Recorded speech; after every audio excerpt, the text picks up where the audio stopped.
God cares about how we treat others. How can our acts of kindness bring about God's victory in the world?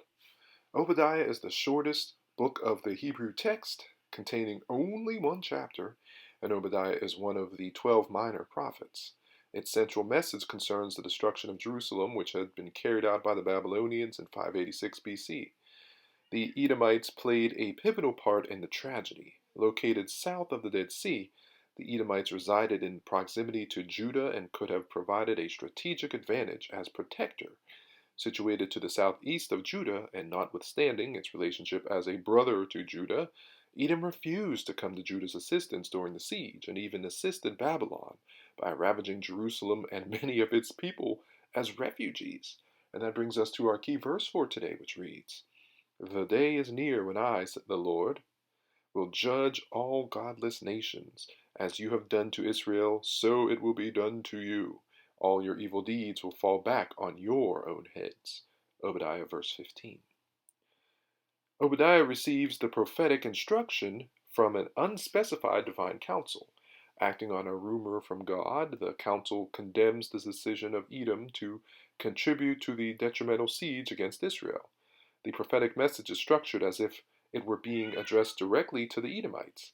This strategy lets the people of Israel know that God is about to punish their traditional enemies. God vows to reduce this puffed up nation, affirming in this text that I will surely make you least or small among the nations, since Edom proved itself to be Judah's enemy. God vows to make Edom the least, lesser, and little one. Because Edom stood idly by and watched the siege upon Judah, it was just as bad as if they had attacked Judah themselves. The statement, "Your proud heart has deceived you," refers to Edom's huge military entity. Its pride in its military might have produced a false comfort level in the belief that it could never be defeated. This foolish pride is the source of its sin against Judah. Edom withheld its powerful helping hand from its sister Judah at the time of Judah's vulnerability to the invasion of Babylon. The positioning of the city on a plain atop a series of mountains gave it a fortress-like strategic advantage over other communities. Yet the condition of the heart was the issue with God concerning Edom. In its heart, Edom affirms its superiority. Who will bring me down to the ground? The prophet Obadiah personifies the pride, majesty, and strength of Edom with the imagery of a proud eagle. Edom's predatory strike against Israel in its time of weakness and vulnerability was a disgrace. Yet Israel protected itself by building a nest in a secluded place. Because of Edom's betrayal, Israel, with all of its struggles and might, became vulnerable to God's promises to disempower it. The issue of pride is often stressed in the prophetic oracles against the nations.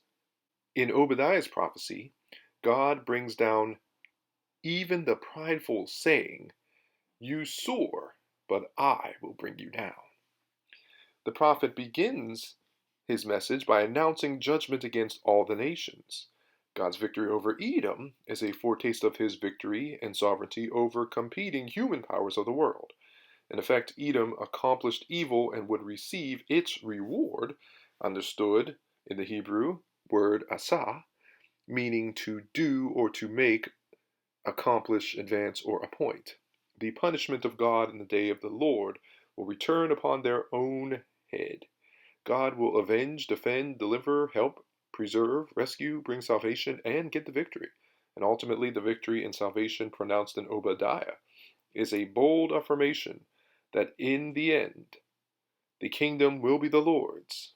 Edom will finally recognize the kingdom of God. So here's our lesson. Archaeology and history confirm the biblical truth that each of us originates from a single ancestor and heritage. Yet rather than display solidarity, the world is separated because of its diversity. Evil is persistent as each faction endeavors to dominate the others, yet God is a God of second chances.